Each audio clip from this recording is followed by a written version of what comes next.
देखिए, हमारी जो ग्राम चौपाल कार्यक्रम राजस्थान के हमारे देश के यशस्वी प्रधानमंत्री नरेंद्र मोदी जी का कहना है कि मेरा गांव जब तक आर्थिक रूप से संपन्न नहीं होगा, मेरा किसान,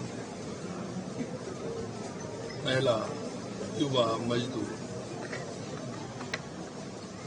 जब तक हमारे देश का, प्रदेश का विकास नहीं होगा। माननीय प्रधानमंत्री जी के नेतृत्व में हमारी सरकार गांव-गांव चौपाल जा रही है। किसानों से संवाद करना, माता बहनों से संवाद करना और हमारी जो केंद्र और राज्य सरकार की योजनाएं हैं उनका लाभ नीचे तक पहुंचे।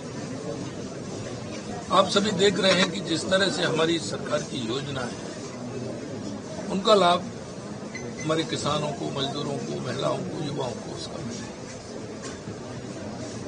हम रोजगार सृजन करने का काम हमारी पंचायत में कैसे कर सकते हैं, हमारे उस क्षेत्र में कैसे कर सकते हैं। हमारा देश कृषि प्रधान देश है। हम नई तकनीक से कैसे खेती कर सकते हैं, कम पानी में कैसे अच्छी खेती कर सकते हैं, कौन सी खेती लाभदायक है जिसको हम कर सकते हैं। उसके लिए प्रोसेसिंग यूनिट लगाने की कहाँ आवश्यकता है जिनको हमारी खेती होती है, उसको कोल्ड चेन से कैसे जोड़ा जाए, सुगमता से किसान का माल मंडी में कैसे आए, पशुपालन को जोड़ते हुए डेयरी का लाभ कैसे हमारे किसानों को मिले, उसका उत्पादन कैसे बढ़े, किसान और हमारे माता बहनें, हमारे मजदूर आर्थिक रूप से संबल कैसे हो। और ये जब संभव है जब हम गांव की छोटी छोटी बातों को, गांव के लोगों का मोटिवेशन करते हुए उस गांव को हम मजबूत हो जाए। हमारे किसानों को नई वैज्ञानिक तरीके से लाभ की खेती करेंगे तो उनको उसका परिणाम आए, आर्थिक रूप से संबल हो। छोटी छोटी समस्या क्या है कहते तो उनके बारे में भी चर्चा होती है, उनका समाधान भी होता है। इस क्षेत्र में आवश्यकता है क्योंकि ये क्षेत्र वो क्षेत्र है यहाँ की संस्कृति, यहाँ की विरासत, यहाँ के लोगों को अपनापन। अगर हम यहाँ उन सभी को साथ लेकर उनके जीवन में खुशहाली लाने का काम, और खुशहाली जब आएगी जब मेरे गांव का किसान, मजदूर, महिला मजबूत होगा। उसी प्रयास में किसी भी तरह से हमारे किसान को कोई परेशानी ना हो, लाभ की खेती हो, आर्थिक रूप से संपन्न हो, खान पान भी अच्छा हो। अगर वो जैविक खेती करेगा तो वो स्वस्थ भी रहेगा। तो हम चाहते हैं हमारा एक विजन नहीं, उसके साथ अनेक विजन है। हमारा किसान स्वस्थ भी रहे, मस्त भी रहे, आर्थिक रूप से संपन्न भी हो, आने वाली युवा पीढ़ी को काम भी मिले। सरकार नौकरी दे रही है, लेकिन सरकार नौकरी कितनी देगी, तो हम नौकरी देने वाले भी बना रहे हैं, आर्थिक रूप से हम उनको सहयोग भी कर रहे हैं।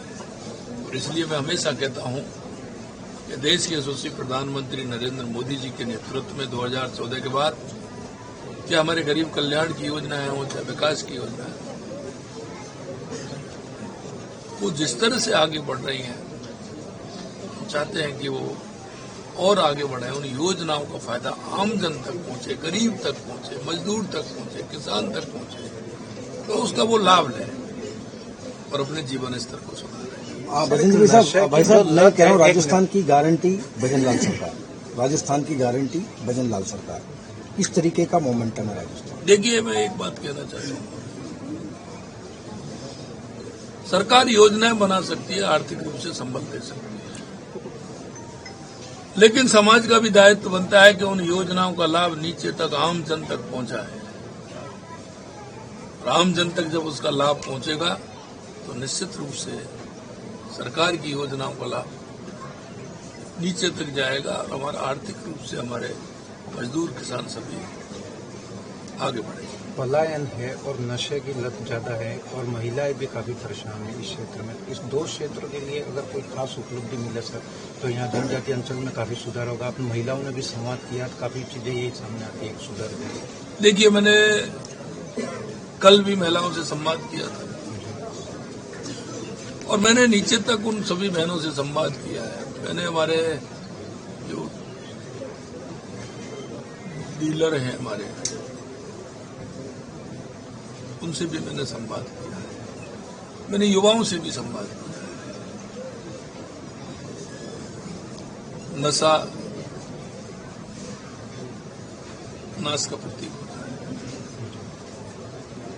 नशे की प्रवृत्ति को हम सभी को रोकना चाहिए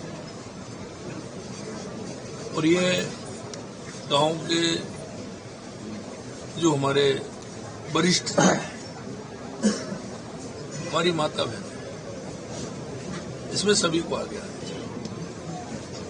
हम चाहते हैं कि हमारा युवा भटके नहीं, उसको रोजगार मिले, वही मिले और वो अपने माता पिता का सहयोगी बने, उनका सहारा बने। अगर उसको रोजगार मिलेगा तो निश्चित रूप से माता पिता का सहयोग बने। अजय जी, भाई साहब 70 साल में पहली बार मुख्यमंत्री आदिवासी अंचल में आदिवासी लोगों के बीच में एक बहुत बड़ी राजस्थान के लिए बहुत बड़ा मैसेज है कि 70 साल में पहला मुख्यमंत्री। देखिए, मैं ही नहीं, मेरे मंत्रिमंडल के सभी साथी, हमारे विधायक, हमारे सांसद, हमारे पार्टी के सभी पदाधिकारी, कार्यकर्ता, आज मैं कह सकता हूं कि हमारे सभी कार्यकर्ता लगभग 14,000 ग्राम पंचायतों तक हमारे सभी गए हैं। सभी ने रात्रि चौपाल किए, लोगों से मिले हैं, उनकी सुख दुख में क्या इनकी स्थिति है इनका आंकलन किया, निश्चित रूप से समाधान हम कर रहे हैं। ये हमारा पार्टी का स्वरूप है, क्योंकि पंडित दीनदयाल उपाध्याय जी जो हमारे पार्टी के संस्थापक हैं, उन्होंने अंत्योदय, अंतिम पंक्ति में जो खड़े व्यक्ति के लिए कैसे हम लाभ दे सकते हैं, हमारे डॉक्टर श्यामा प्रसाद मुखर्जी जो राष्ट्रवाद को लेकर के चलते हैं, मैं कह सकता हूं हमारे देश के यशस्वी प्रधानमंत्री नरेंद्र मोदी जी, पंडित दीनदयाल उपाध्याय, डॉक्टर श्यामा प्रसाद मुखर्जी के बताए हुए रास्ते पर राष्ट्र हमारा प्रथम कैसे हो सकता है और हमारा अंत्योदय जो अंतिम पंक्ति में खड़े व्यक्ति को लाभ हम कैसे दे सकते हैं, हमारी वो अवधारणा है। और ये हमारा रात्रि चौपाल, गांवों से संपर्क, हमारा वो अंत्योदय का स्वरूप है, जिसको हम जन जन तक ले जाकर के आम जन को कैसे फायदा मिले, उसके लिए लगातार हमारी सरकार काम कर रही है। और मैं आपके माध्यम से सभी को कहना चाहता हूं कि हमारी सरकार, केंद्र सरकार और राज्य सरकार की योजनाओं का पूरा लाभ उठाएं और अपने जीवन को पूर्ण रूप से। सर, रेल की सौगात मिल जाए, वागड़ अंचल में काफी उम्मीद है कि यही सरकार हमारी सौगात पूरी कर पाएगी। देखिए, हमने प्रस्ताव भेजा है और निश्चित रूप से मुझे उम्मीद है कि हम उसमें सफल होंगे। हम चाहते हैं कि ये क्षेत्र बहुत अच्छा है। हम बांसवाड़ा डूंगरपुर को राजस्थान का कश्मीर कहते हैं, क्योंकि बारिश के समय में जिस तरह से यहाँ हरियाली है, यहाँ का मौसम है, पानी है। हम चाहते हैं कि ये हरा भरा प्रदेश हमारा अच्छा बने, किसान भी संबल हो, सभी यहाँ के लोग सुखी और आर्थिक रूप से मजबूत हों। लगातार हमारी सरकार उसको निश्चित रूप से मैंने आज सभी वर्गों से बात की है, हमारे युवाओं से बात की है, महिलाओं से बात की है, किसानों से बात की है और हम चाहते हैं कि युवा हमारा नशा की तरफ नहीं जाए। हमारी सरकार भी प्रयास कर रही है, लेकिन हम सामाजिक रूप से पूरी तरह से हमने सभी ग्रुपों में बात की है। इसलिए हम चाहते हैं कि हमारे युवा की दिशा बदले और वो अपने रोजगार की तरफ आकर के अपने जीवन। स्थानीय लोगों का भी सहयोग जरूर, सभी स्थानीय लोगों का सहयोग हमने कहा है और हमने एक ये भी कहा है कि सभी सहयोग करें पूरा उसमें और नशे की वजह से